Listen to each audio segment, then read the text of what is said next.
Assalamualaikum warahmatullahi wabarakatuh. Alhamdulillah nahmaduhu wa nasta'inuhu wa nastaghfiruh wa na'udzu billahi min syururi anfusina wa min sayyiati a'malina may yahdihillahu fala mudilla lahu wa may yudlil fala hadiya lahu wa la billadzi hadana li hadza wa ma kunna linahtadiya laula an hadana Allah laqad ja'at rusul rabbina bil haqq wa nudu an jannah urid ma bima kuntum ta'malun. Walhamdulillahi arsala rasulahu bil huda wa dinil haqq liyudhhirahu 'ala dini kullih walau kana musyrikun. Asyhadu an la ilaha illallah wa asyhadu anna Muhammadar Rasulullah. Rabbi shrah li sadri wa yassir li amri wa hlul 'uqdatam min lisani yafqahu qawli. Amma ba'd. Allahumma sholli ala Muhammad wa ala Muhammad kama shallaita ala Ibrahim wa ala ali Ibrahim fil alamin innaka Hamidum Majid. Allah Ta'ala ya ayyuhan nas ittaqu rabbakum alladzi khalaqakum min nafsin wahidah wa khalaqa minha zawjaha wa batha minhuma rijalan katsiran wa nisaa wattaqu alladzi tasaaluna bihi wal arham inna kana 'alaikum raqiba. Wa idza qura'al Qur'an fastami'u wa ansitu la'allakum turhamun. Bapak-bapak, ibu-ibu rahimakumullah, alhamdulillah segala puja-puji hanya Allah yang telah melimpahkan insyaallah kesehatan, kenikmatan, kesadaran insyaallah dari Bapak Ibu sekalian hingga kita dapat bertemu bersama-sama, belajar bersama-sama seraya mentadaburi, mengeksplor apa-apa yang terkandung dalam ayat Al-Qur'an. Dari sini dari awal saya selalu menyampaikan bahwa saya tidak menggurui, saya selalu disclaimer, tidak menganggap diri apa yang saya sampaikan itu paling benar. Kita hanya memberikan perspektif, silakan perspektif jenengan ambil, tidak apa-apa. Tetapi kita mengosongkan daripada perspektif-perspektif yang dulunya, yang telah disampaikan oleh otoritas penyampai atau pendai mubalik yang sebelumnya. Salawat serta salam terima pada Nabi sejak Nabi Adam hingga Nabi Muhammad sebagai khotamun nabiyyin, para rasul, para keluarganya, para pengikutnya hingga di alam semesta rayanya. Bapak-bapak ibu rahimakumullah, ya, kami ingin sampaikan dari beberapa pertanyaan yang sebelumnya di bulan yang lalu tentang masalah riba dan versus sedekah. Ya, ada pertanyaan apakah bunga bank itu adalah riba? Ya, terus kemudian apakah kita menabung di bank itu riba bunganya? Nah, mari kita bahas ya yang sebelumnya sudah diawali dari bulan yang kemarin. Tapi ini berhubungan dengan sistem ya, sistem dari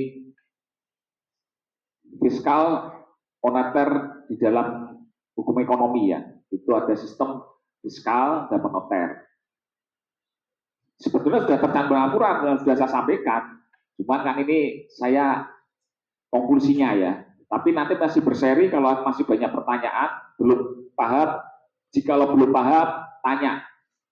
Ya.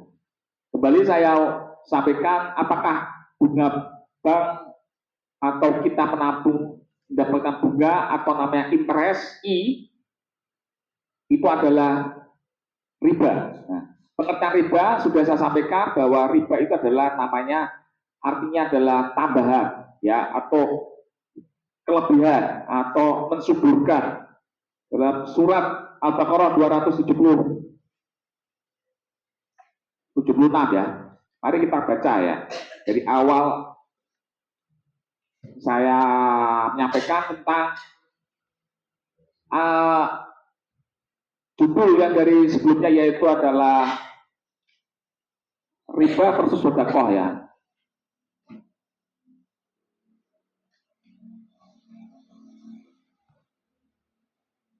A'udzubillahi minasyaitonirrajim, nanti diartikan secara umumnya ya. A'udzubillahi minasyaitonirrajim. Yamhaqullahu riba wa yurbi shadaqat wa wallahu la yuhibbu kulla kafarin athim. Artinya apa? Ya.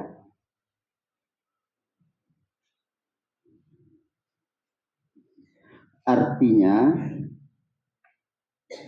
Allah memusnahkan riba dan menyuburkan sedekah. Allah tidak menyukai setiap orang yang tetap dalam kekafiran dan bergelimang dosa. Yamhaqu riba, ya. Allah riba tambahan, ya. Allah menekan tambahan, tetapi meribakan, menyuburkan sedekah. Nah, saya awali ini dulu ya.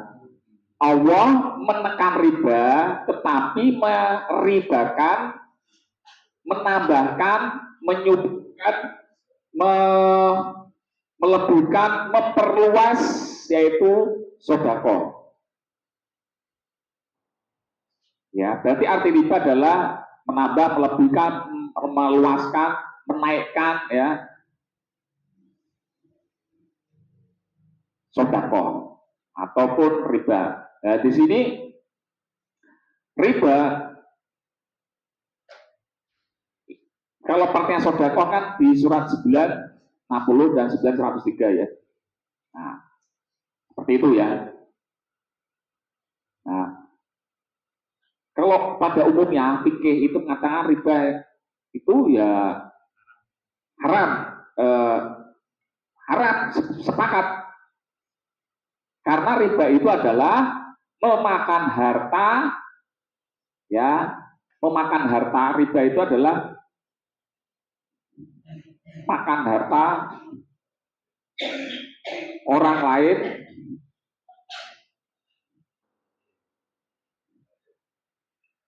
secara batil. Itu sepakat bahwa riba itu haram karena riba adalah memakan harta orang lain secara batil. Dengan apa? Yaitu menyuburkan sedekah. Ya, sedekah ini berhubungan dengan hukum sistem kebijakan suatu negara yang berhubungan dengan fiskal, Pak.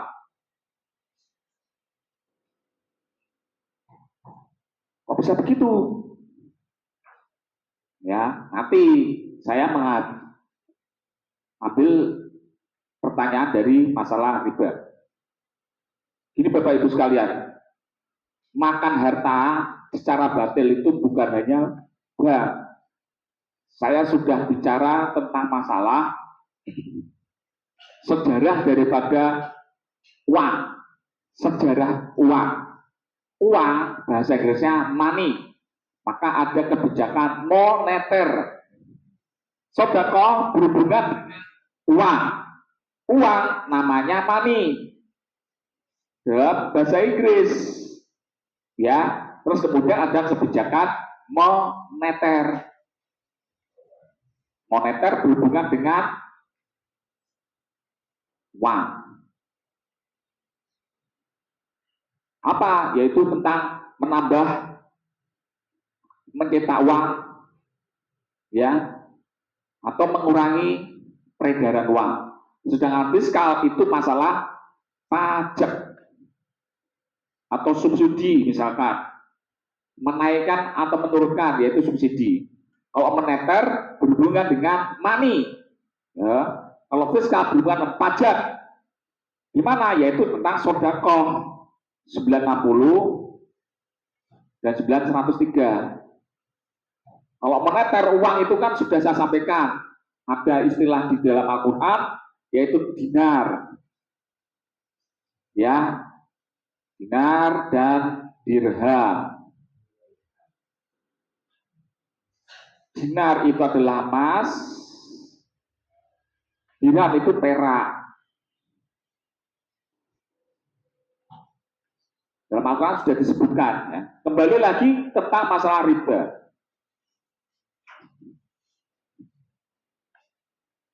Bapak Ibu sekalian, riba itu artinya memakan harta orang lain dengan batil dengan cara menambah. entah dalam perdagangan, entah itu dalam jual beli, entah itu dalam apa namanya hutang piutang. Dalam surat Al-Baqarah 282 itu kan ada namanya hutang piutang. Ya, coba kita baca ya.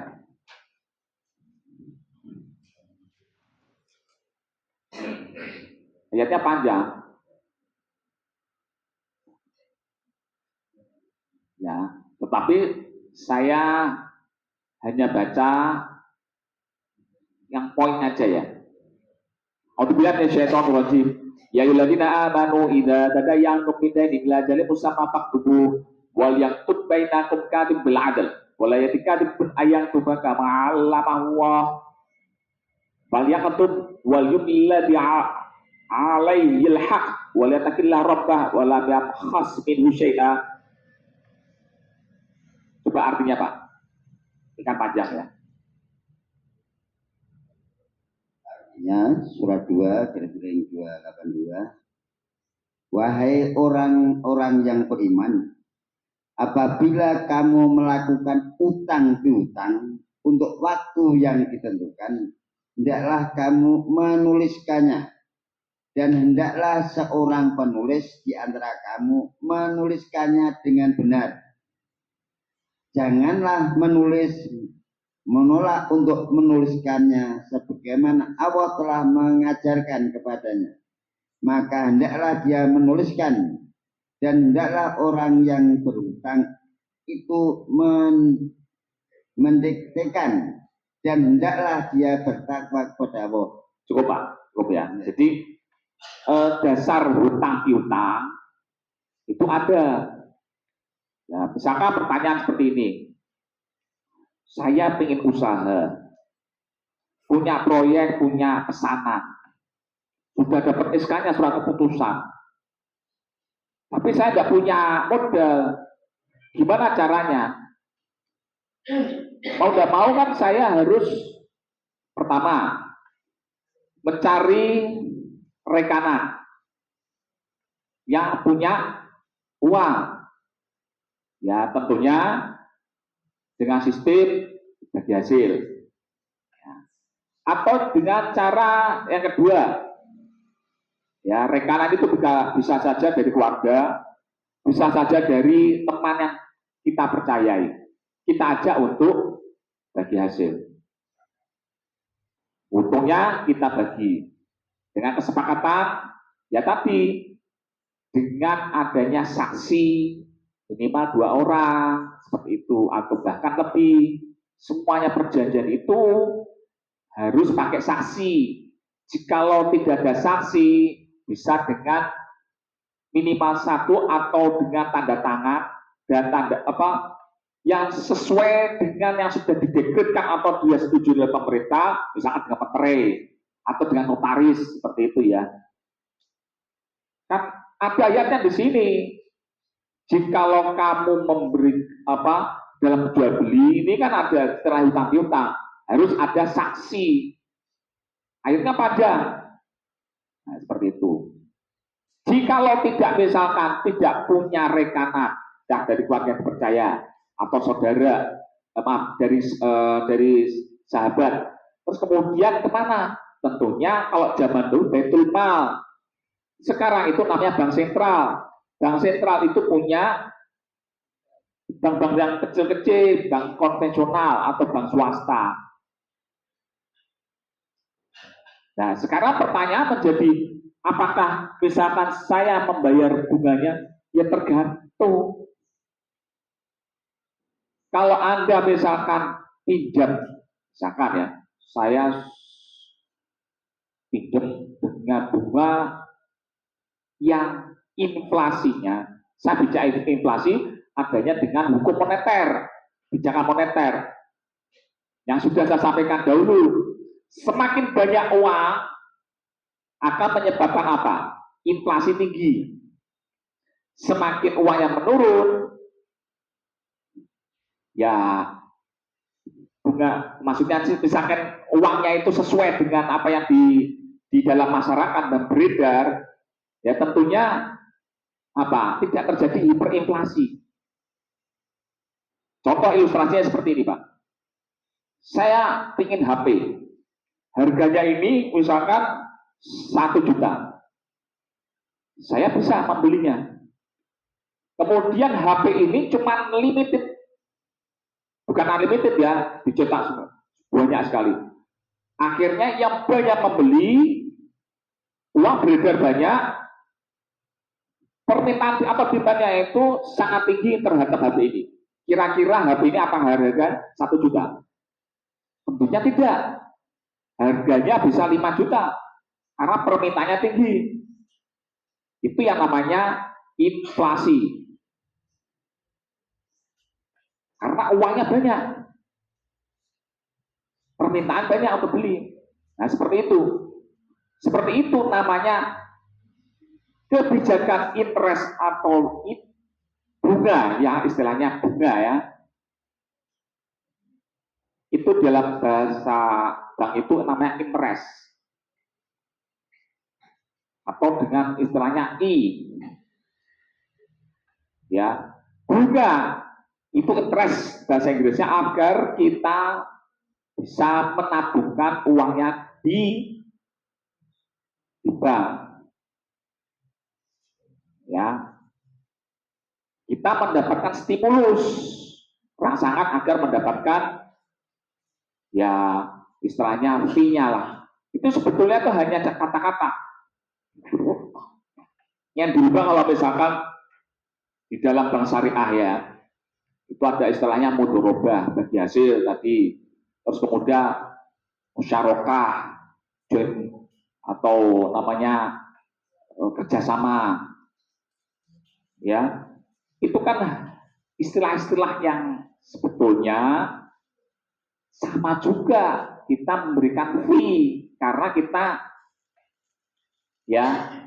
itu kan gini Bapak Ibu sekalian, saya sering menyampaikan bahwa nilai tukar uang mata uang itu selalu akan turun kalau nilai intrinsiknya mata uang atau uang tertentu yang entah itu dolar atau rupiah apalagi tidak diberikan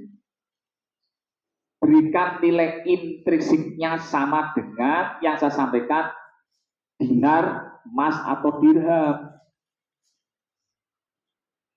Seperti itu Bapak Ibu sekalian. Bisa dipahami ya. Jadi kalau kita mau deposito misalkan di bank terus dapat bunganya tidak seberapa kok. Coba ada yang tahu bunganya berapa? 3 lah ya. Itu di bawah bunga dari bank sentral, Pak. Padahal bunga bank sentral itu kan sampai 4 atau 5. Terus kemudian turun kepada bank konvensional itu sampai 6 untuk UMKM, KUR itu namanya. Nah, cuma 3%. Tidak sesuai dengan nilai inflasinya. Nilai inflasi daripada suatu negara tersebut, misalkan Indonesia lah, ya. Cuma berapa? Kalau misalkan Anda misalkan tidak mau deposito, wah karena bunga bank itu haram, ya sudah, investasikan saja kepada emas. Pernah saya sampaikan ya, dulu tahun 96 itu 29.000. 1 gram emas, Pak. Tahun 2025 itu sekarang sampai berapa? 2 jutaan. 2.200.000 apa 300 itu. Berapa kali lipat itu? Tahun 2024 itu 1.400.000-an atau 500 atau 600. Lah hampir 50%, Pak. Daripada jenengan deposito karena bunga bank itu adalah haram, ya sudah beli emas. Tetapi kan gini Bapak Ibu sekalian, Ini misalkan ya, ini 3 pilihan. Ini perang. Sekarang terjadi perang di Indonesia. Anda, saya kasih misalkan 1 koper. Misalkan saya orang kaya. Saya akan berikan ini 1 koper, 2 koper ya. Pilihan ini. Atau 3 koper lah. Yang 1 makanan, beras semuanya seharga 1 juta. Ini saya kasih emas seharga nilainya 1 juta. Ini saya kasih uang seharga 1 juta rupiah. Kira-kira mana Anda beli? Ada. Tergantung Pak. Perang ya beras Pak. Kalau uangnya masih berlaku ini, ya emas, batu atau mulia terserah. Apakah bisa untuk transaksi? Karena masyarakat, apa yang sekarang sangat urgent ya itu. Kalau nilai mata uang itu kan sudah turun Pak. Misalkan gini, contoh. Ini saya uang 100.000. Ini uang 100.000. Misalkan, ini ya contoh. Ini 100.000. Ini kertas, sama-sama kertas. Ini sak utel-utel. Kira-kira ambil di sampah mana? Yang uang 100.000 karena ada nilainya yang sesuai dengan dekret atau keputusan pemerintah, ada nilainya, tetapi nilainya turun. Kecuali kalau misalkan ini tidak ada dalam keadaan aman, emas, saya untuk ini sama emas sama ini. Ya kalau orang pintar yang pilih emas, karena nilai mata uang itu selalu turun. Nah itulah namanya konsekuensi dari bank itu memberikan stimulus interest kepada masyarakat yang mau menabung. Karena untuk menekan tadi yang tidak terlalu banyak. Seperti contoh ini.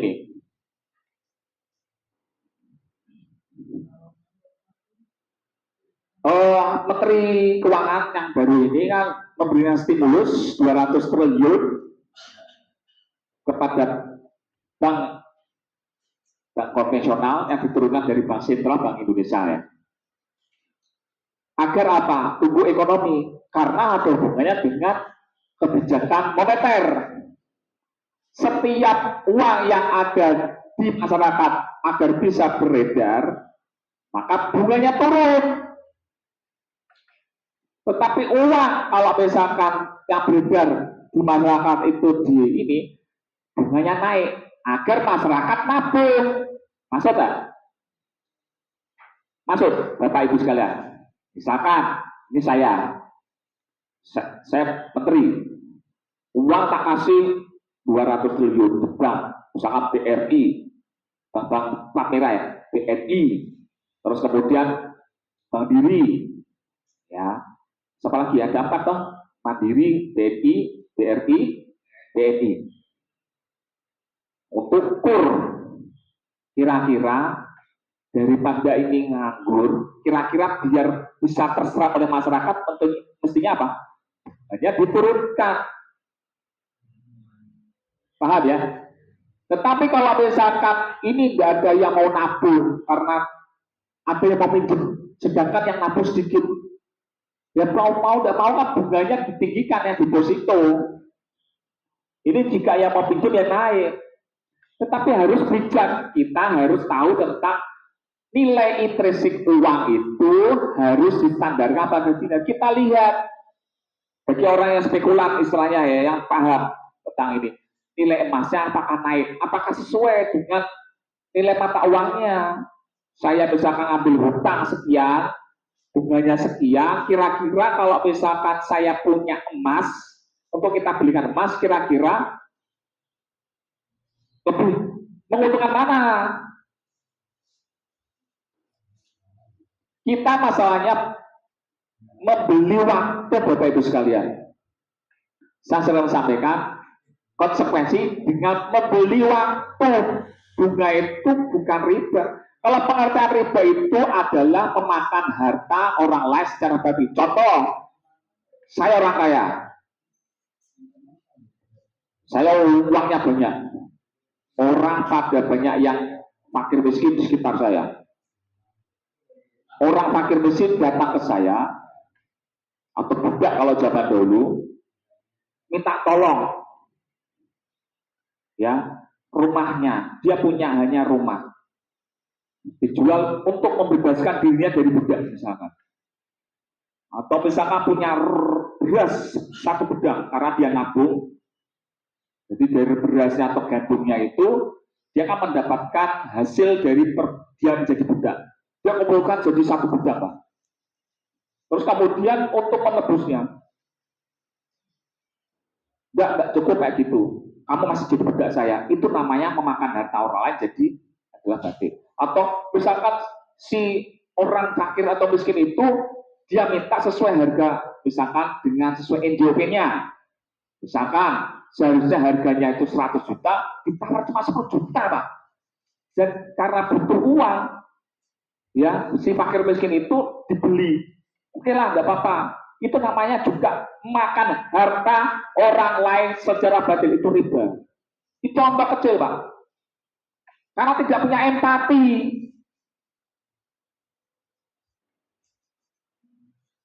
Sudah saya sampaikan ya, yang tadi pagi itu, mas 1% dari kekayaan dari sekian orang, 1% dari sekian orang yang ada di planet bumi ini adalah sama dengan 90% kekayaan orang-orang yang di planet bumi ini penduduknya. Itu masalahnya apa? Terjadi gini rasio. Makanya di surat 9 103 itu jelas untuk menekan gini rasio. Gini rasio adalah ketimpangan.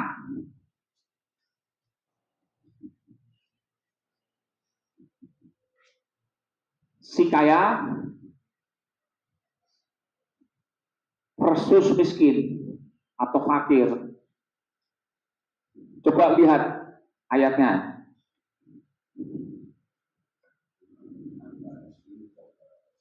Ayatnya ini kan tersebut dalam itu ya 960 nama kartu ini ya. 9103. A'udzubillahi minasyaitonirrajim. Surat 9 103. Khudh min amwalihim shadaqatan tutahhiruhum wa tuzakkihim biha wa shalli 'alaihim inna sholataka sakanul lahum wallahu samii'un 'aliim.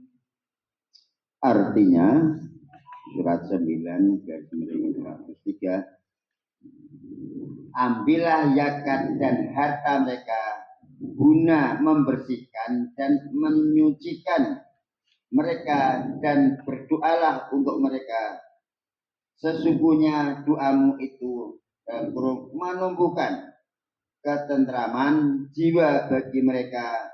Allah Maha mendengar, Maha mengetahui. Khud, siapa ini amilnya? Yaitu di surat 960. Kebijakan fiskal, ya. Surat 960 itu adalah kebijakan fiskal. Khud, wahai para amil yang di ya golongan yang ketiga, ya, yaitu sedekah itu untuk siapa? Fakir, terus kemudian miskin. 960 ya, Pak Bodri ini biar besar ini kebijakan fiskal. Kemudian ya, amil yang mengambil. Kalau di sini Pak Seka, Bu Sukirno, Pak Mahmud, ya, seperti itu. Sodakoh artinya benar, ya. Sodakoh artinya hak atau yang tidak batil, yang menerima. Jadi biar agar supaya kita dianggap muslim yang shadiq, yang benar, agar kita dikatakan benar sebagai warga negara, makanya harus mengeluarkan sedekah atau iuran wajib. Sedekah artinya iuran wajib yang diambil oleh amil, ya, atau pemerintah, atau misalkan satu lembaga, atau misalkan satu yayasan seperti ini. Iuran wajib. Kalau dalam pemerintahan namanya pajak atau tax bahasa Inggrisnya. Sesuai dengan taksi ya, taksi. Kalau orang kaya misalkan bisa memberikan banyak, makanya perjalanannya jauh, bisa taksi, tax. Ya, bisa membayar lebih, ya dapatnya perjalanan sampai jauh, bisa. Khud min amalihim sodakotan. Sodakoh artinya benar, iuran wajib. Orang yang sudah mengeluarkan iurannya berarti kamu benar. Jadi warga negara yang benar. Anda menjadi anggota yayasan yang benar. Jadi wajib. Kita mengeluarkan iuran pemberian wajib. Khud min amalihim sodakotan. Untuk apa? Tutohiruhum.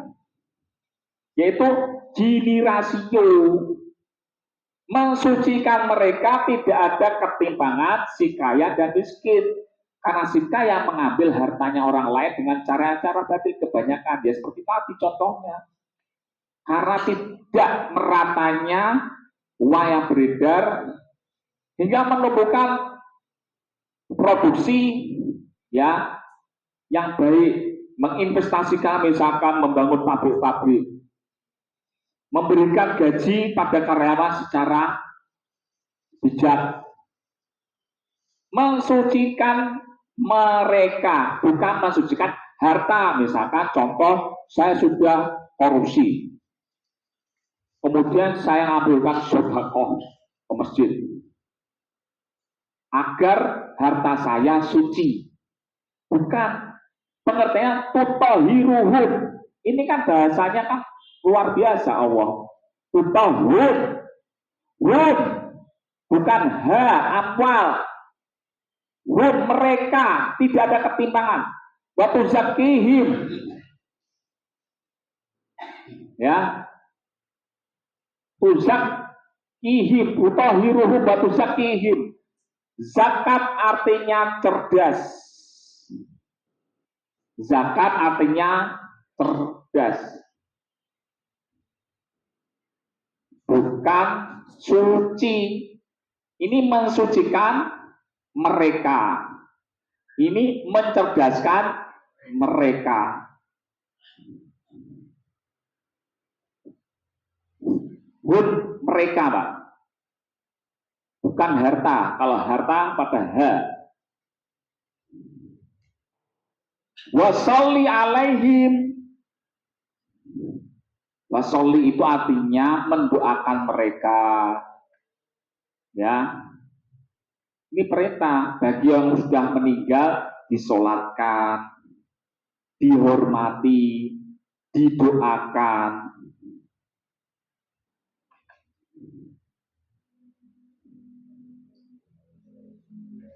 Sesungguhnya solatmu, solat bisa juga artinya itu doa, solat artinya juga hubungan silaturahmi kan,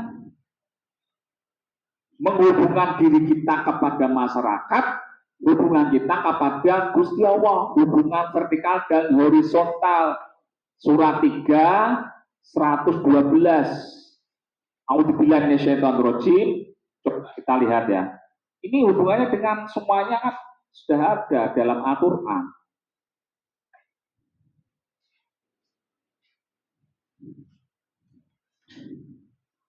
Duribat alaihimul zillatu ainama tuqifu illa bihablin minallah wa hablin minan nas wa ba'u bi ghadabin minallah. Duribat alaihim maskana. Dzalika bi'annahum kanu yakfuruna bi ayati llahi wa yaqtuluna al-anbiya bi ghairi haqq. Dzalika bima 'asaw wa kanu ya'tadun. Artinya apa? Artinya surat 3 garis miring 112, mereka diliputi kehinaan di mana saja mereka berada, kecuali jika mereka dalam kurung berpegang pada tali dalam agama Allah dan tali perjanjian dengan manusia, mereka mendapatkan murka dari Allah dan dalam kurung selalu diliputi kesengsaraan yang demikian itu karena mereka mengingkari ayat-ayat Allah dan membunuh para nabi tanpa hak atau alasan yang benar. Yang demikian itu karena mereka durhaka dan melampaui batas. Ya, ditimpakan atas mereka zillah, yaitu kehinaan.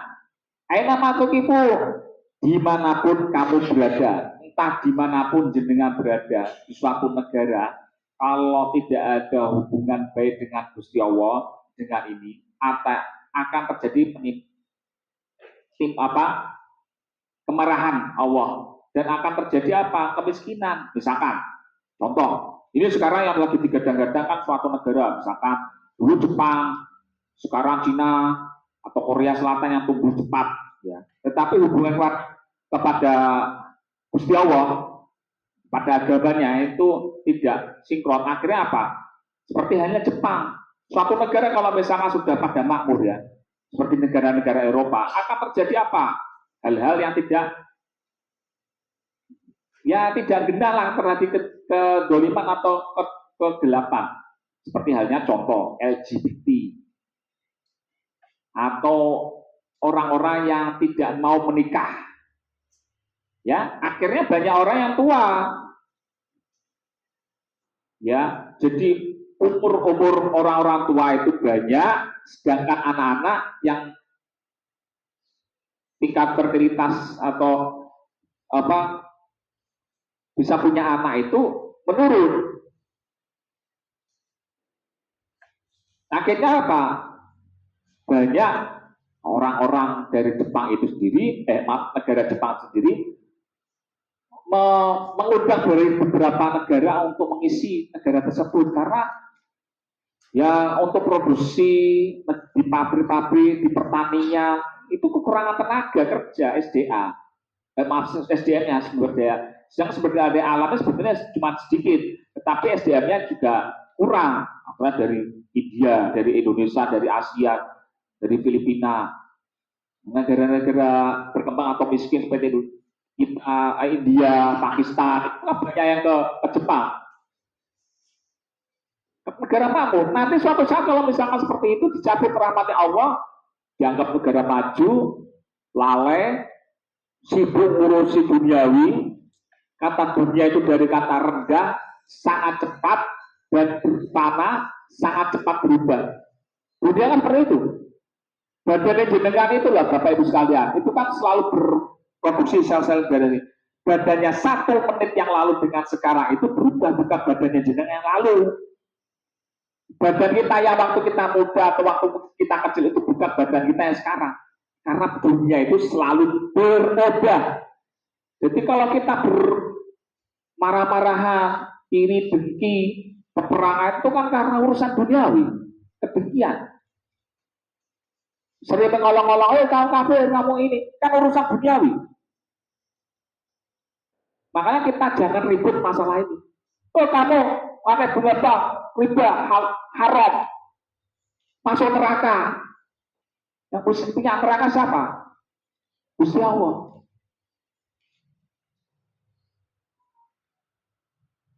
Jadi kita jangan menjustifikasi orang lain, sangat mudah menjustifikasi orang lain. Hanya masalah-masalah duniawi, Pak. Ya. Akhirnya apa terjadi? Kehancuran suatu negara tersebut, kembali lagi tadi. Karena apa? Mereka mengkafiri ayat-ayat Allah. Saya sudah bicara ayat, bukan hanya ayat ini, tapi hukum, ya. Hukum energi, hukum kekekalan, hukum kesatuan, hukum perbedaan, hukum perputaran, dan lain sebagainya. Itu hukum sunatullah. Wayaktul Anbiya, dan memerangi perkabaran yang benar dari Al-Quran itu. Dari kabima aso, karena mereka maksiat dan mereka itu takut, yaitu melanggar hukum. Sesuatu kalau misalkan pelanggaran itu pasti ada permasalahan dalam satu dalam keluarga kita atau daripada suatu negara kalau secara makronya itu. Ya. Jadi riba itu bisa saja terjadi pada diri kita, Pak, kalau misalkan kita tidak empati kepada sekeliling. Karena apa? Segala sesuatu itu harus dilihat secara makro. Ya, atau mikro, misalkan keluarga kecil kita, kerabat kita, ya. Coba surat 4 161 ya. Maaf, ya 4 161.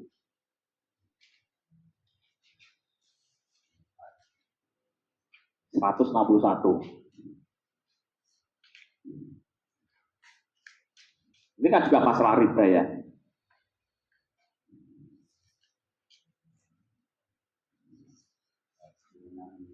Kalau misalkan ada pertanyaan langsung aja.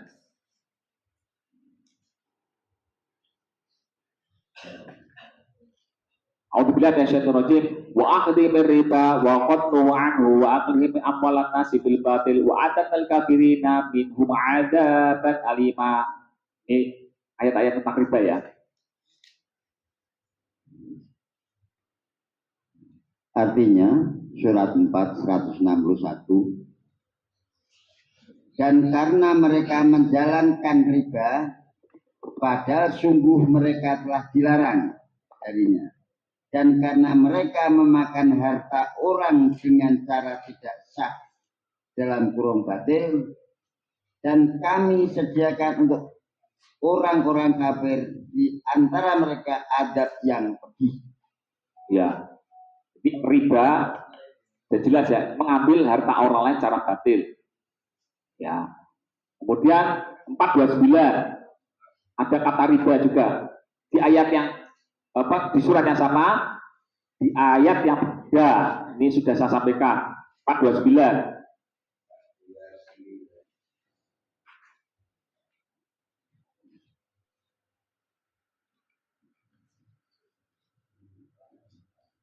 A'udzubillahi minasyaitonir rajim. Ya ayyuhalladzina amanu la ta'kulu amwalakum bainakum bil batil illa an takuna tijaratan 'an taradin minkum wa la taqtulu anfusakum innallaha kana bikum rahima.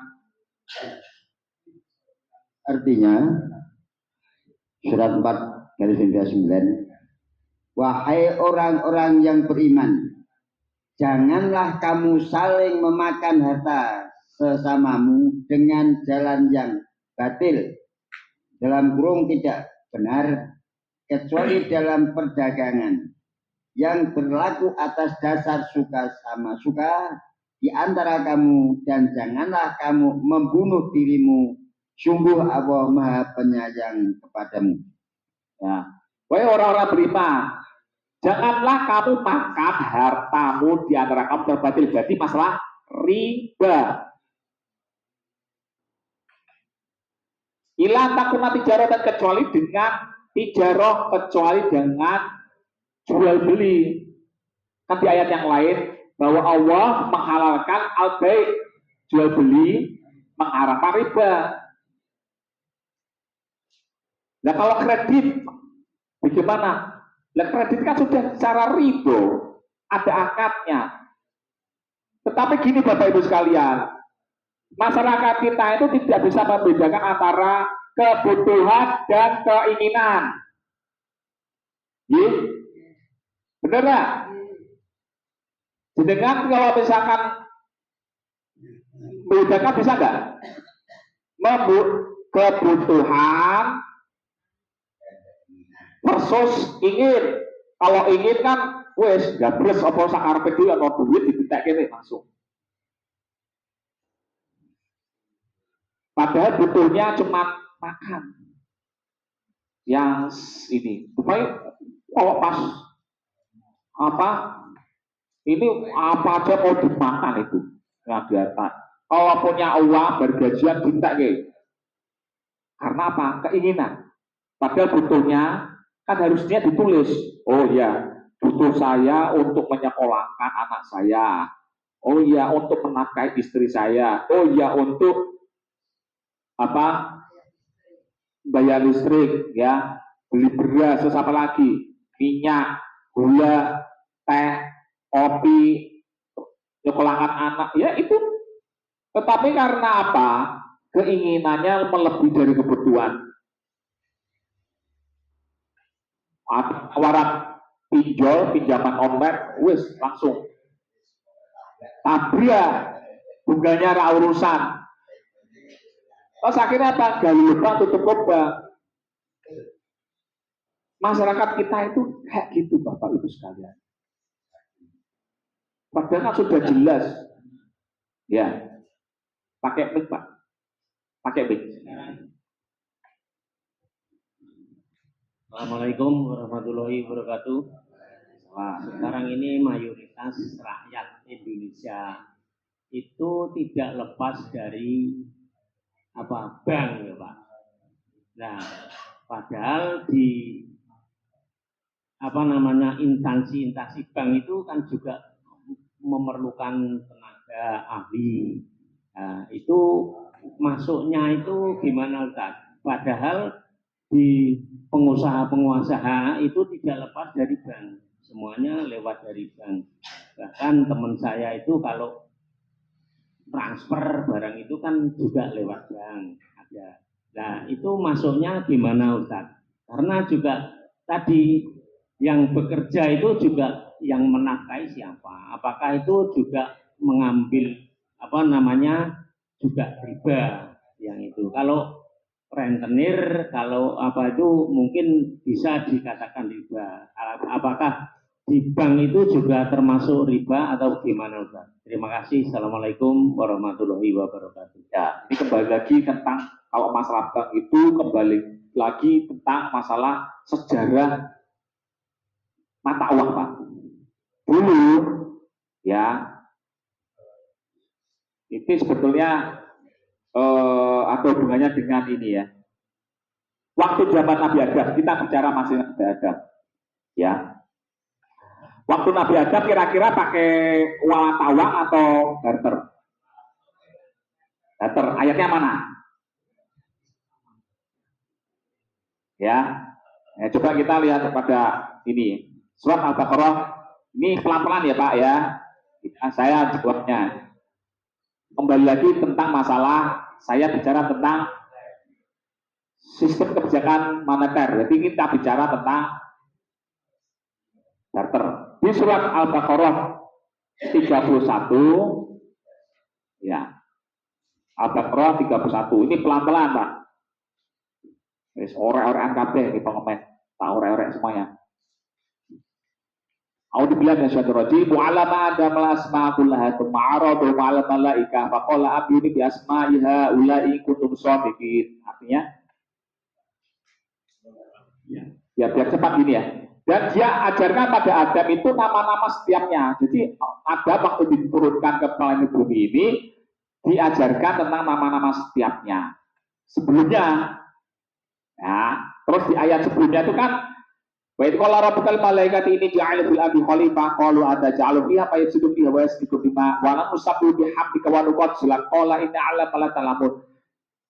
Allah itu seakan-akan bicara pada malaikat tentang alam semesta raya yang dimiliki oleh Allah. Seakan-akan bicara, aku akan menjadikan di muka bumi ini sebagai khalifah. Khalifah itu artinya generasi berikutnya. Loh, ya Allah Gusti, dengan kok malah pengen dadeke orang yang merusak, menumpahkan darah sering perang kayak gitu. Padahal kami itu mentasbihkan, mensucikan jenengan Gusti Allah. Ya, aku yang ngerti daripada kamu. Ya, ini kan sudah disampaikan sama Dr. Fajar waktu khotib ya. Nah, Nabi Adam juga diberi ajar, dikasih nama-nama setiapnya. Oh ini daun, oh ini pohon, oh ini adalah rumah. Kan disuruh untuk bangun rumah ya. Oh ini adalah istri, pasangan, ini ikan, ini hewan, macam-macam. Nah, seperti itu. Ini dari awalnya. Kemudian waktu Nabi Adam dan pasangannya, kita tidak bisa istrinya yang disebutkan namanya ya. Maka napalah aurat-auratnya dan keduanya menutup dari mana? Surat surat 7 dan 22. 7:22. Ini istilahnya kita bicara, barter ada dari mana ayatnya? Nanti pelan-pelan. Al-Quran itu menjelaskan segala sesuatu. 1689 ya. A'udzubillahi minasyaitonir rajim. Fatallahuma bighurur falamma dzaqal syajaratan badalahuma sawatahuma wa tafiqa yakhsifani alaihima min waraqil jannah. Ya. Sudah. Artinya aja, Pak. Saya perlu cepat sapi ini. 7:22. Dia setan membujuk mereka dengan tipu daya ketika mereka mencicipi buah pohon itu, tampaklah oleh mereka auratnya, maka mulailah mereka menutupinya dengan daun-daun surga. Ya. Tuhan menyeru mereka, Cukup Pak. udah, Ya, biar cepat ya. Ketika keduanya ya dengan huru itu fata morgana ya. Ya, seperti halnya duniawi ya. Keduanya merasakan sajaroh. Sajaroh itu pertumbuhan. Jadi ada hubungan biologis antara Nabi Adam dengan pasangannya. Maka badatlah huma sawatuma, yaitu nyatalah, terbukalah bagi keduanya tubuhnya. Berarti apa? Nusewu. Aurat berarti apa? Ya sudah telanjang bulan, ya kan namanya hubungan pertumbuhan, merasakan sajaroh, ya. Yakhsifani alaihima biwaraqil jannah. Segera menutupinya dengan apa? Waraqun. Waraqun artinya apa di situ? Waraqun, ada kata waraqun, yaitu daun.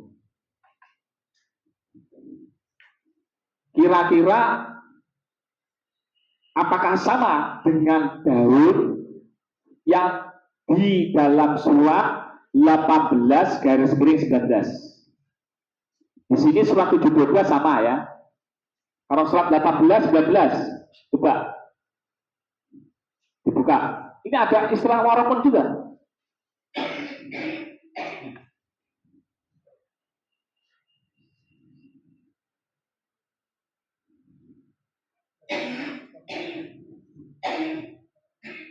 A'udzubillahi minasyaitonir rajim. Wa kadzalika ba'atnahum liyatasaalu bainahum qala qa'ilun minhum kam labitum qalu labisna yawman aw ba'da yawm qalu rabbukum a'lamu bima labistum fab'athu ahadukum bi wariqikum hadhihi ilal madinati falyanzur ayyuha azka ta'aman falyahrizqu minhu wal yatalaqqaf wala yush'iran nabiyakum ahada. Artinya apa? Surat 18 ayat 19. Dan demikianlah kami bangunkan mereka agar di antara mereka saling bertanya. Salah seorang di antara mereka berkata, sudah berapa lama kamu berada di sini? Mereka menjawab, kita berada di sini sehari atau setengah hari. Berkata yang lain lagi, Tuhanku lebih mengetahui berapa lama kamu berada di sini. Maka suruhlah salah seorang di antara kamu pergi ke kota dengan membawa uang perakmu ini, dan hendaklah dia melihat manakah makanan yang lebih baik, dan bawalah sebagian makanan itu untukmu, dan hendaklah dia berlaku lemah lembut, dan jangan sekali-sekali menceritakan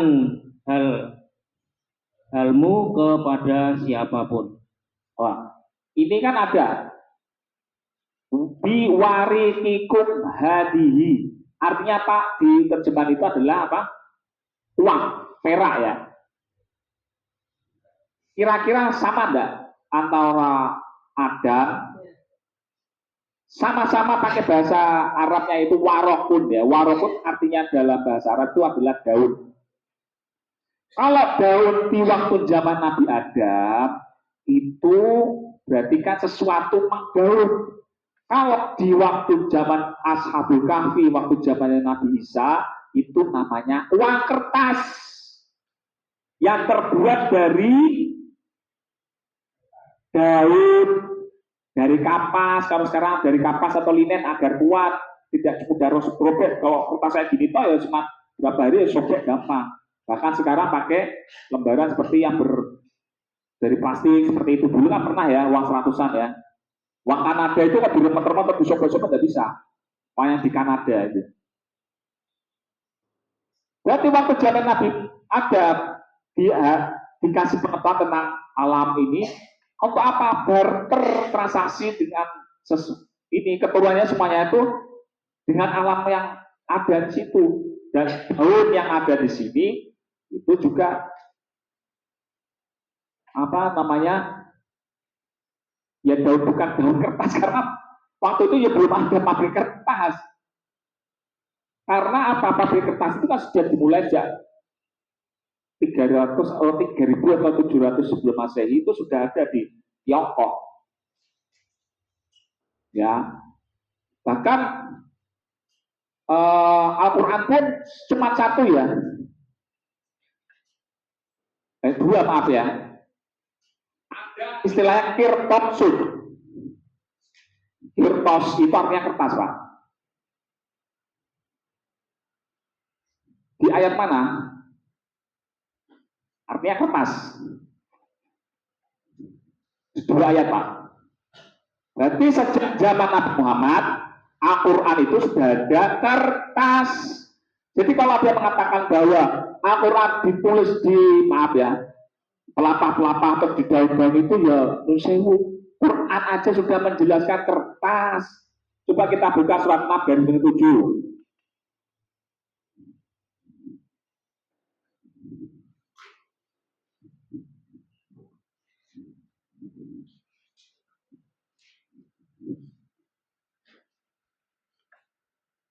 Artinya saja, Pak. Ya cepat. 6/7, dan sekiranya kami turunkan kepadamu dalam kurung Muhammad, tulislah di atas kertas sehingga mereka dapat memegangnya dengan tangan mereka sendiri. Niscaya orang-orang kafir itu akan berkata, ini tidak lain hanyalah sihir yang nyata. Nah, berarti kan sudah ada kertas waktu zaman dulu. Quran itu ke dalam kertas, jangan sampai yang sewu ya. Wah, jadi kita itu memang harus luar biasa belajar tadabbur Quran. 691, Pak. 691.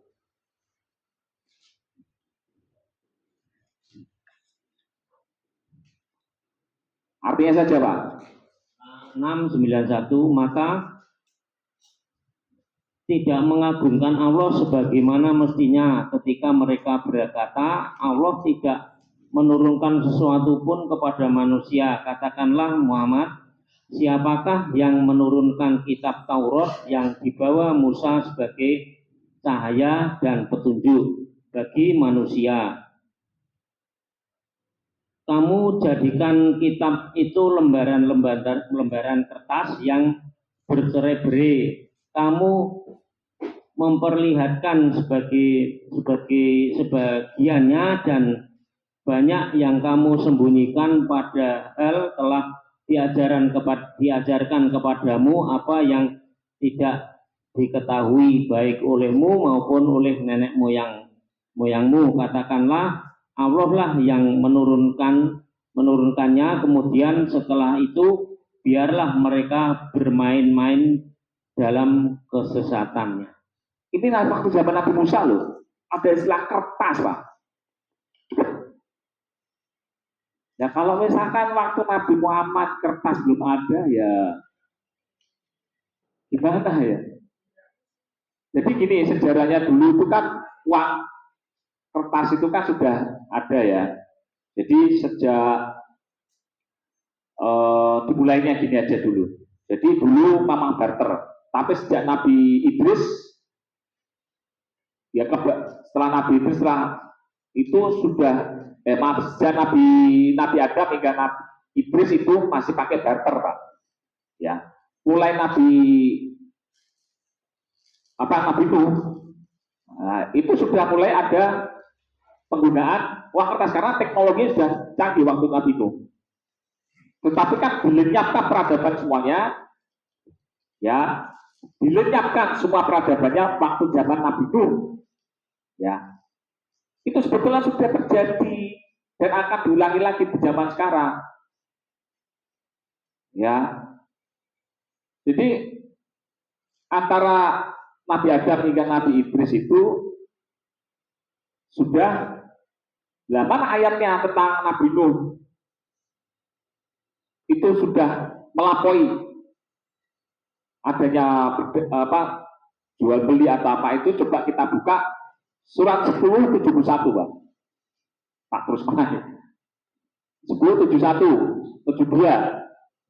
Coba dibaca artinya saja biar cepat. 10 Yunus 71.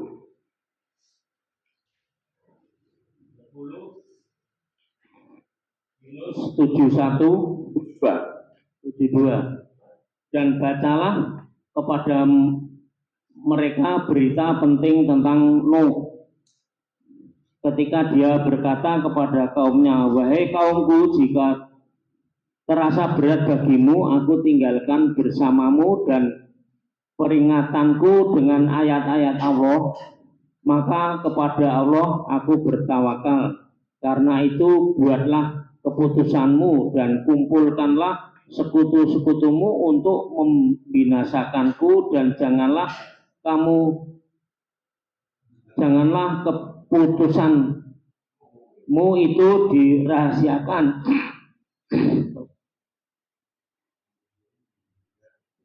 Kemudian bertindaklah terhadap diriku dan janganlah kamu tunda lagi. 72. Maka jika kamu berpaling dari peringatanku, aku tidak meminta imbalan sedikit pun darimu. Imbalan aku tidak lain hanyalah dari Allah, dan aku diperintah agar aku termasuk golongan orang-orang muslim atau berserah diri. Nah, di sini kan pada umatnya Nabi Nuh itu kan menyampaikan ayat-ayat, ya, tapi kan banyak tidak mampu, ya. Terus kemudian, ya wes, aku jikalau kamu semua kaumku, kaum Nabi Nuh, ya, aku tidak meminta upah money. Maaf ya, saya tidak ingin upah. Berarti sudah ada transaksi kan, pakai bukan barter seperti hari waktu zaman Nabi Adam. Dan teknologi Nabi Nuh kan sudah luar biasa, bisa kapal. Bahkan di situ juga sudah bisa dimasuki oleh hewan berpasangan. Jadi kan sudah ada terjadi itu. Tapi kan setelah peradaban itu kan ini sebetulnya fiskal moneter itu tercantum dalam Al-Quran. Ya, kemudian tadi pertanyaan. Nah, waktu dulu itu yang pertama menggunakan emas perak itu kan dari bangsa Lydia itu di sebenarnya Turki. Tapi kemudian karena melihat ternyata ditemukan yaitu emas dan perak, ya. Kan surat 3/14 ya. Emas dan perak itu tidak mudah luntur, awet, tidak mudah rusak, dan tidak ada belum terjadi istilahnya yang sampai tidak berkarat, ya kan, beda dengan tembaga ataupun besi ya, yang korosif ya. Kalau emas perak itu kan surat 3/14 kan sunalinasi, dihiasi, kan mengkilat. Sunalinasi rubus syawat minanisa, yaitu perempuan. Wah, kalau perempuan dah pakai hiasan emas perak ya, kira-kira gimana? Kan seneng, celong. Anak-anak dikasih, misalnya perempuan dikasih hiasan emas perak, ya, celong minat dahabi, wal fiddah. Jadi kan dari dulu itu kan sudah dahab fiddah itu sudah luar biasa Pak, menjadi alat untuk saving untuk menabung.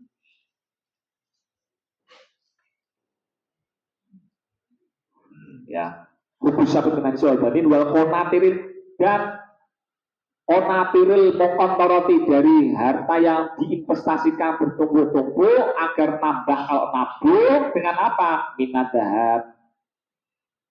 Ya, kalau misalkan Pak Mahmud Bu Mahmud punya uang banyak, mendingan ke dahab emas dan perak Pak. Kalau bukan deposito cuma 3% tadi yo sedikit Pak. Kalau ini dari ini ya, wal konatiril mokontoroti cuma lihat 3:14 Pak. Minat dahabi wal fidati wal khoil musawamah, yaitu sarana transportasi. Kalau punya, misalkan sekarang saya punya usaha distribusi produk-produk dari Shopee, TikTok, itu sekarang kan banyak sekali distribusi, punya tronton, punya truk itu. Al-Quran gak ada. Kalau dulu kan dengan armada kuda, angkut kereta itu kan pakai kuda. Wal khailil musawamati wal an'am dan an'am. Dari an'am itu sebang sapi, kerbau juga bisa untuk angkutan, tapi kan lebih cepat kuda. Makanya mobil-mobil itu dengan kekuatan berapa ribu? Ya, kuda dong, kuda. Jadi kan kuda besi namanya itu. Truk itu kan kuda besi, mobil itu kuda besi untuk transportasi. Wal khailil musawwah wal an'am, yaitu hewan ternak, bisa untuk ternak, ayam, ya sapi, kerbau, kuda, hewan ternak. Bukan kucing, anjing. Kucing, anjing itu hanya untuk menjaga arikop ya, menjaga hewan ternaknya. Tapi bukan hewan ternak. Al-an'am wal hars, yaitu properti, punya rumah kontrakan, dikontrakkan, punya apartemen. Itu bicara semuanya Al-Quran.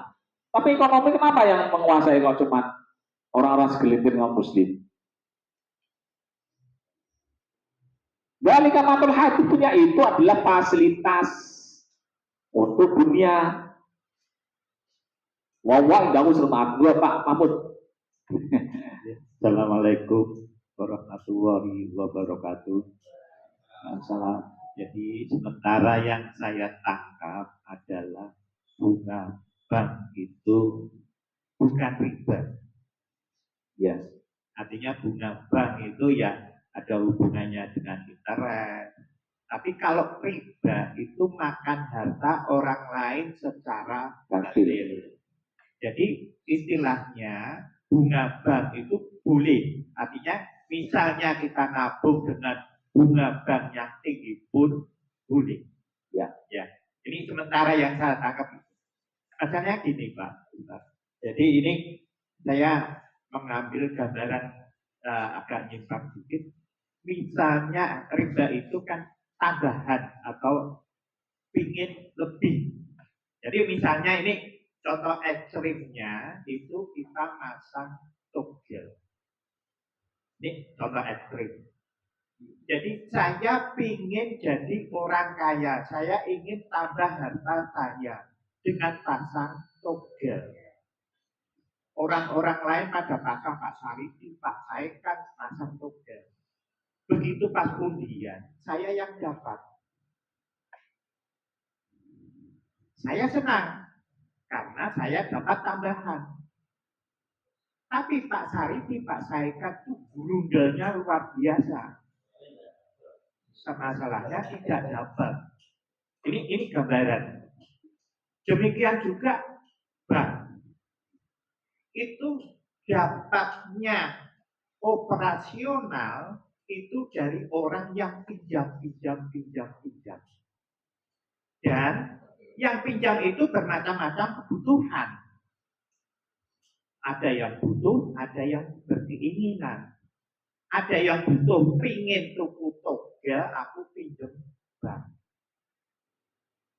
Dengan bunga seadanya lah, artinya kemudian yang butuh itu juga ada.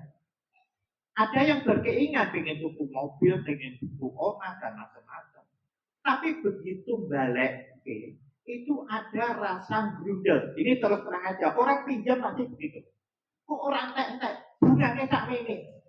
Dan itu ada ketidakikhlasan memberikan bunga kepada bank.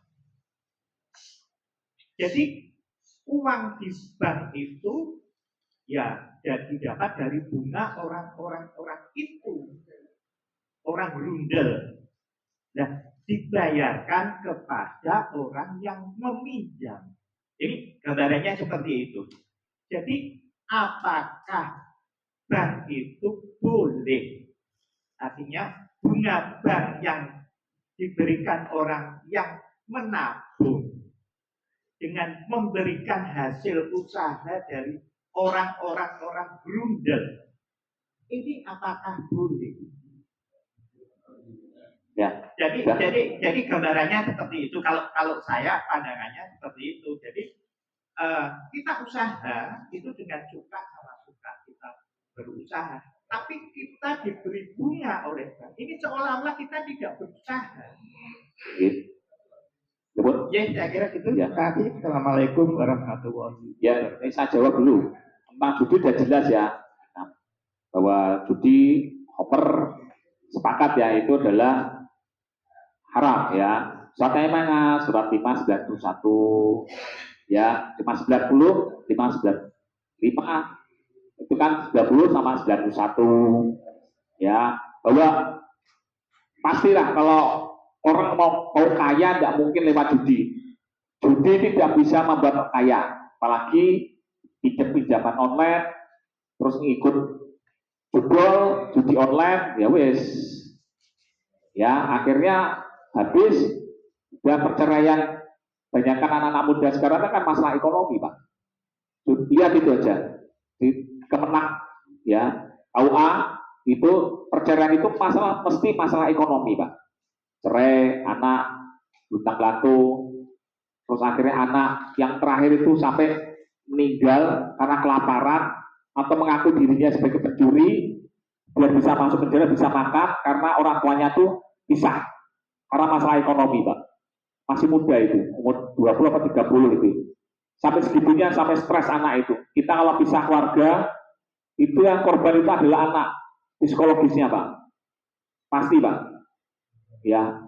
Bahwa judi, homer, narkotik, itu semuanya adalah diharamkan oleh Allah. Ya, kemudian itu semuanya adalah najasut. Ya.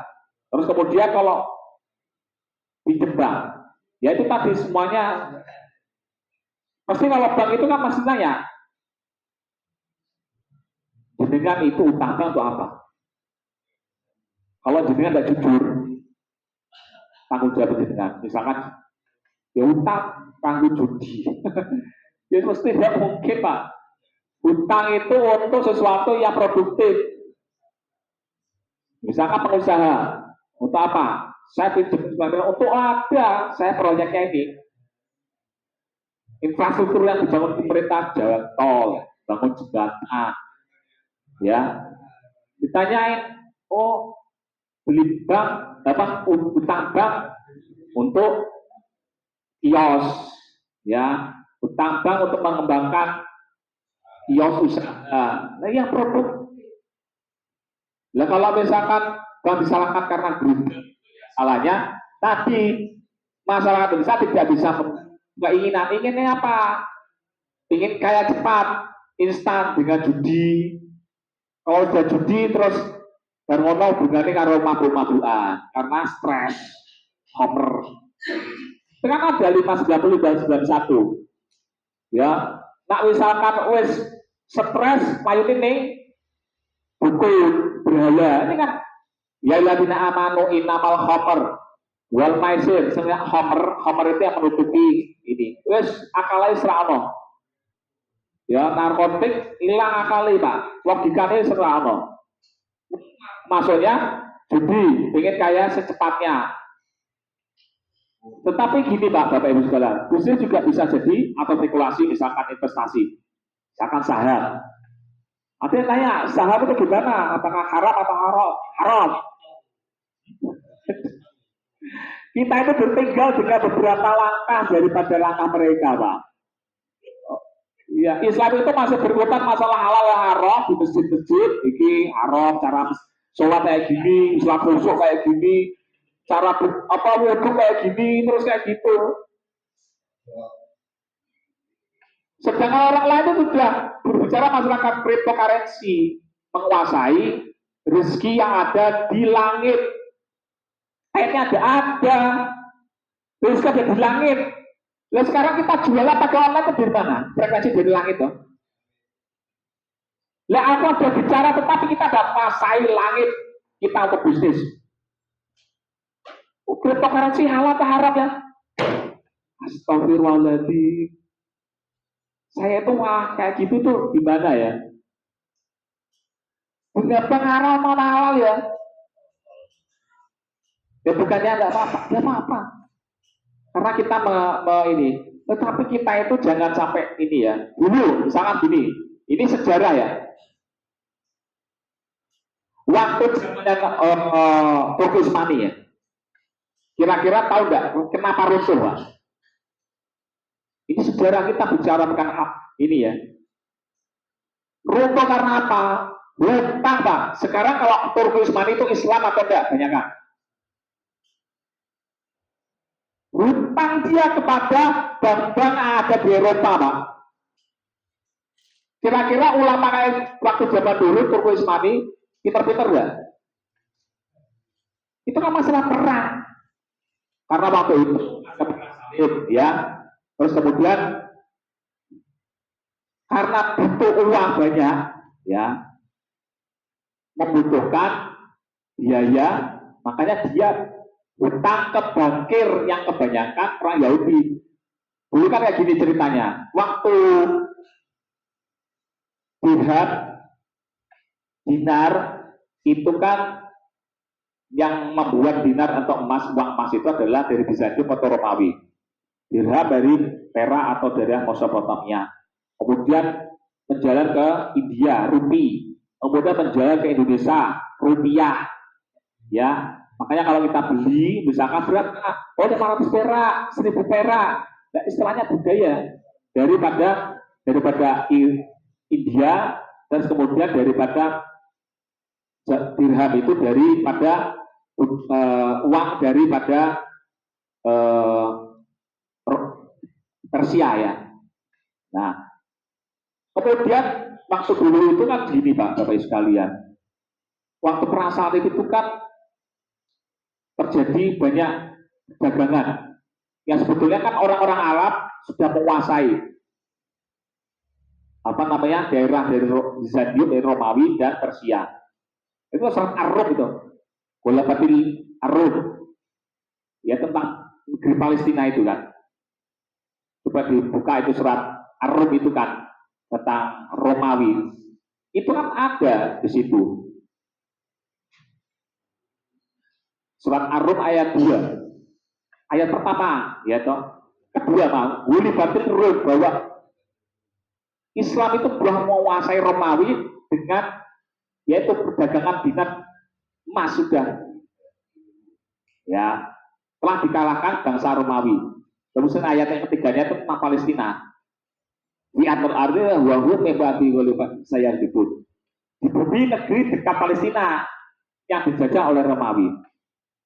Nah, akhirnya terjadi apa? Sering terjadi gesekan perang salib. Ini sejarah.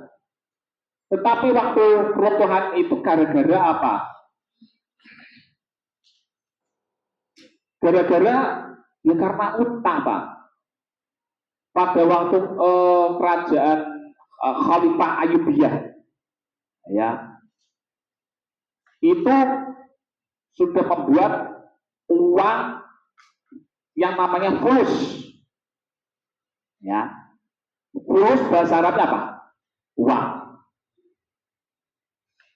Kalau nukut sama uang, tapi beda. Kalau fulus itu adalah uang kertas, kalau nukut itu nilainya yang sama dengan dinar dan emas.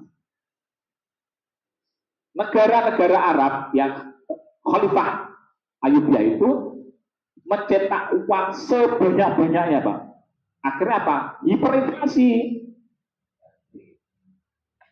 Kecuali dia mencetak uang banyak untuk, tapi adalah apa? Tidak efisiensi, Pak. Seperti halnya Jerman waktu Perang Dunia Pertama itu kan kalah, ya. Terus kemudian Perang Dunia dia sudah merancangkan bahwa dia mencetak uang, istilahnya printing money atau MMT, mencetak uang sebesar-besarnya untuk apa? Untuk membangun pabrik-pabrik, ada produksi, misalkan pabrik tank, pabrik senapan, untuk invasi negara-negara Eropa. Tidak apa-apa kalau misalkan untuk itu, tetapi ini Khalifah, ya kekhalifahan dinasti Khalifah Utsmani itu malah akhirnya banyak yang tidak efisiensi. Makanya seperti Indonesia kalau misalkan uang beredar tapi tidak tepat sasaran, ya ke masyarakat juga tidak tepat sasaran, akhirnya apa? Macet untuk pinjol, untuk judol, ya hutang untuk bank, hutang, pinjol, judol, mau main-main. Dan masyarakat Indonesia juga bisa membedakan antara aset dan liability. Kira-kira aset liability ada nggak bedanya? Ada beda. Nah, masalah 3/14 tadi. Ya, aset itu apa? Minal kontroti minat dhabi, dari emas, perak, itu aset. Wal khail musawamah, ya, kuda-kuda atau kendaraan yang musawamah yang beroperasi dan berproduksi. Tetapi dia beli kendaraan, ya, tapi tidak praktik. Untuk apa? Gaya-gayaan, sewu. Beli baju yang bagus-bagus, ini untuk gaya-gayaan, untuk flexing, untuk riak, kalau bahasa Al-Quran itu riak. Tidak bisa membedakan antara aset dan liability, tidak bisa membedakan antara kebutuhan dan keinginan. Jangan salahkan banknya. Ini contoh waktu dulu seperti dinasti.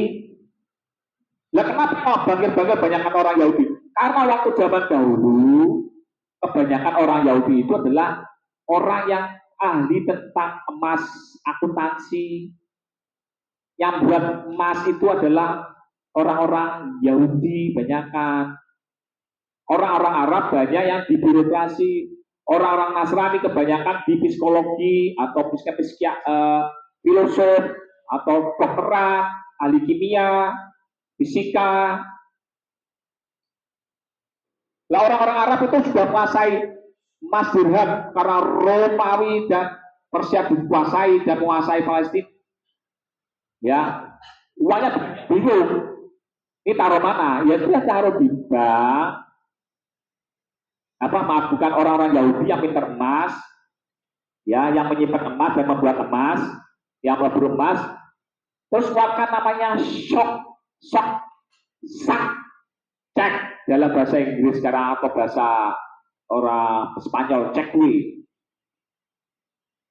Tapi terjadi perang salib untuk menguasai kembali agar ini kekuasaannya orang-orang Romawi dari orang Eropa, perang salib lewat Italia, orang Spanyol, orang Portugis lewat Italia. Ada namanya banco, baca, yang artinya adalah meja dan kursi untuk transaksi, namanya bank. Itu sejarah Bapak Ibu sekalian.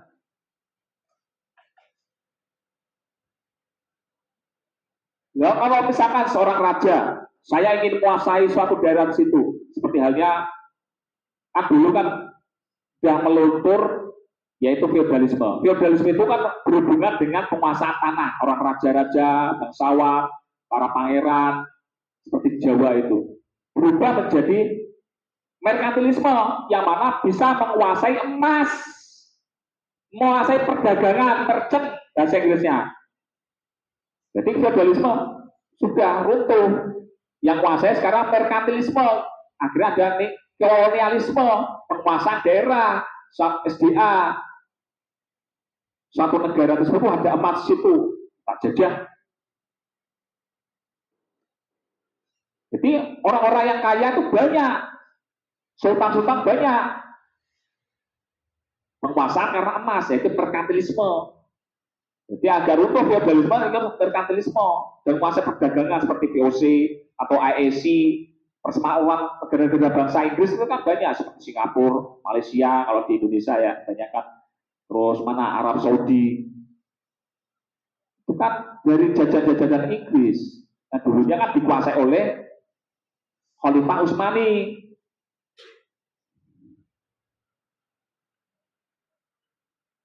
Karena perang itu raja-raja itu pinjam kepada bankir orang-orang Yahudi, tetapi tidak bisa bayar karena kalah perang. Harus bayar bunganya, Pak. Nah kalau Khalifah Abbasiyah dulu itu orang Islam, bayangkan sudah tahu tentang hutang piutang dan ada bunganya. Kira-kira apa nggak malu ngomong masalah bunga bank adalah riba? Makanya harus hati-hati, kita sendiri jangan menyalahkan. Oh bunga bank itu haram, diri kita yang salah.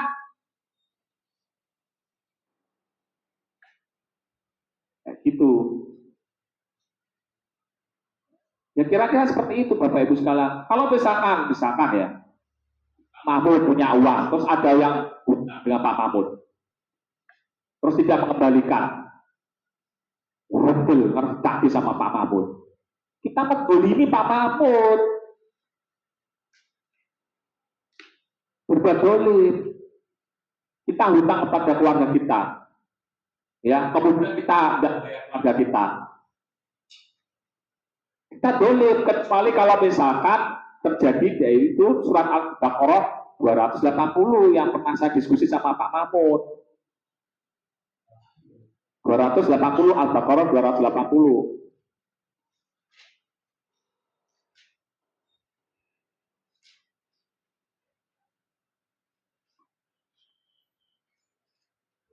Dua 280.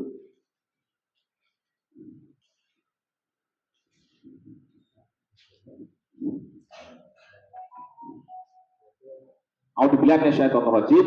Wa in kana du'a syaratin fanadiratin ila basarah wa atasaddaqu khairul lakum in kuntum ta'lamun. 280.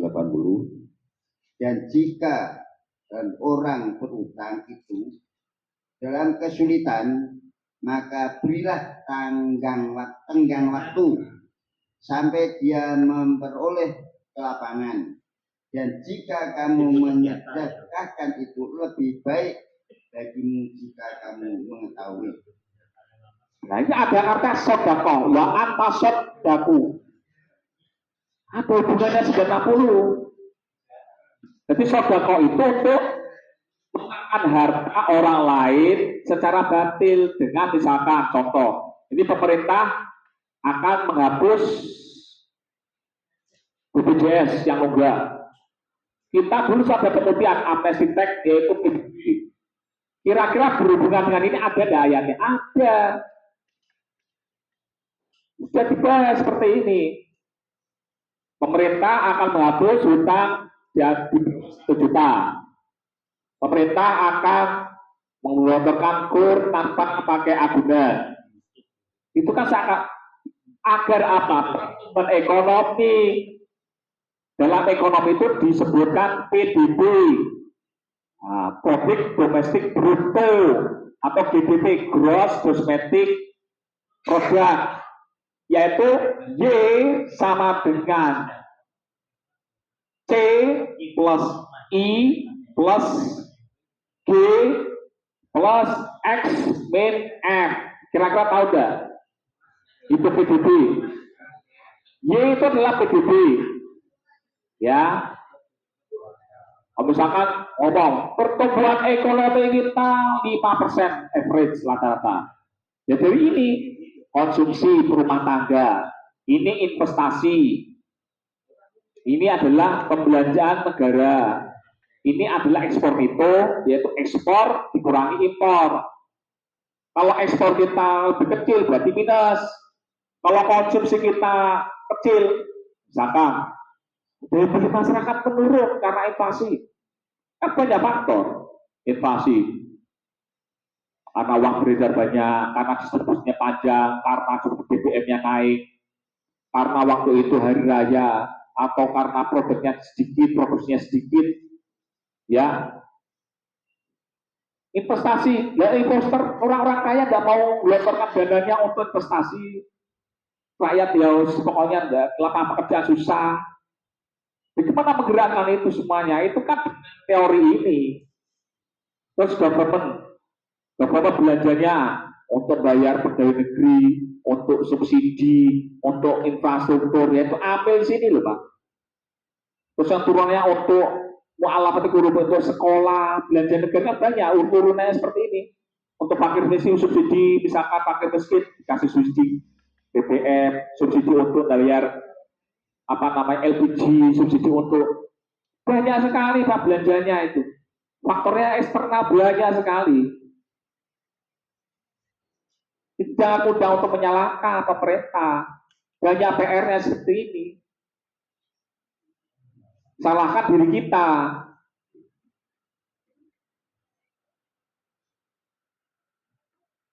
Kan banyak sekali permasalahannya.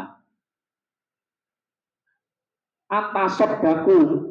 Ingat ambil sesuatu, jikalau kamu ada yang berhutang dalam masih susah untuk membayar untuk nyicil, maka bila tangguh sampai dia lapang. Kan dulu juga waktu corona misalkan ada restrukturisasi hutang karena banyak yang bangkrut Pak, ya karena 312 tadi di lockdown Pak, di lockdown 3 tahun. Siapa yang nggak tahan itu? Pengusaha-pengusaha di lockdown jam 6 sudah tutup semuanya, toko-toko, lampu-lampu dimatikan, jalan-jalan di lockdown, semua antar kampung itu loh Pak, pada takut. Masjid-masjid ditutup, nggak boleh untuk sholat. Ya minus Pak, pertumbuhan ekonomi minus, iya minus. Ini semuanya kan bisa dilihat secara logika pakai Al-Quran Pak. Semuanya ada bicara tentang masalah fiskal dan moneter.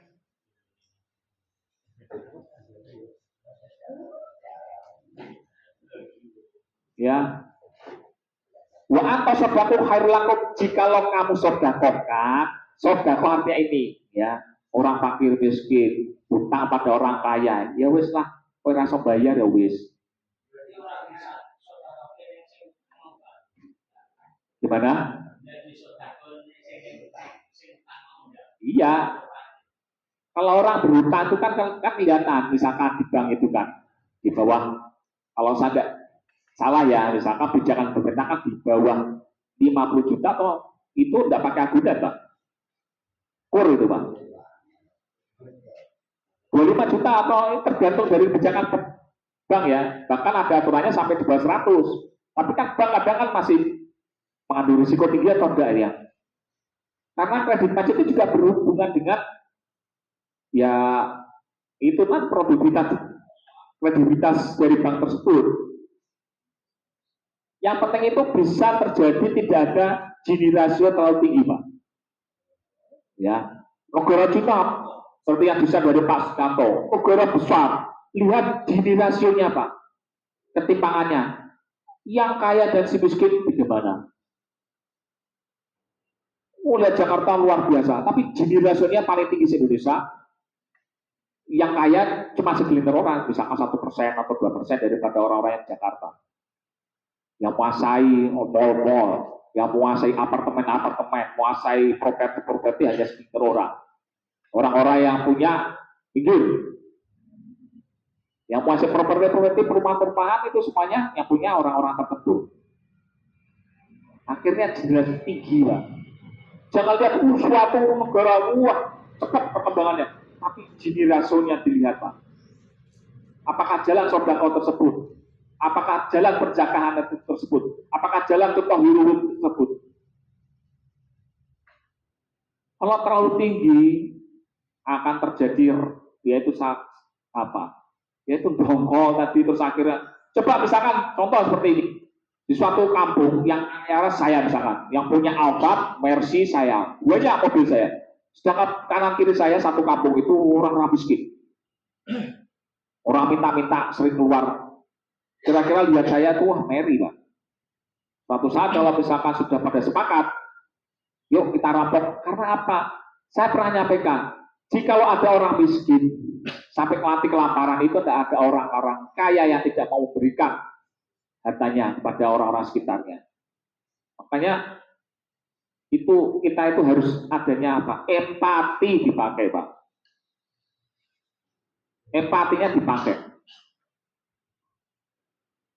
Untuk apa kita ngejar-ngejar duniawi, tapi urusannya masalah kedengkian tubuhnya. Kesombongan, kedengkian. Ya itu saja, nanti diskusinya dilanjut nanti. Itu saja yang bisa saya sampaikan. Saya mohon maaf jikalau apa yang saya sampaikan itu kurang paham, tapi kira-kira saya ingin memahamkan dengan ilustrasi-ilustrasi yang kira-kira bisa menjadi perspektif bagi Bapak Ibu sekalian, dan ini hanya sebagai istilahnya perspektif kami pribadi. Jikalau itu salah, itu dari saya. Kalau itu benar dari Allah, saya selalu disclaimer, tidak mengambil saya paling benar. Saya hanya mencoba menyampaikan Al-Quran dengan beberapa data-data yang dari Al-Quran. Aku lupa lihat, fastaghfiruhu innahu wal ghafur. Assalamualaikum warahmatullahi wabarakatuh.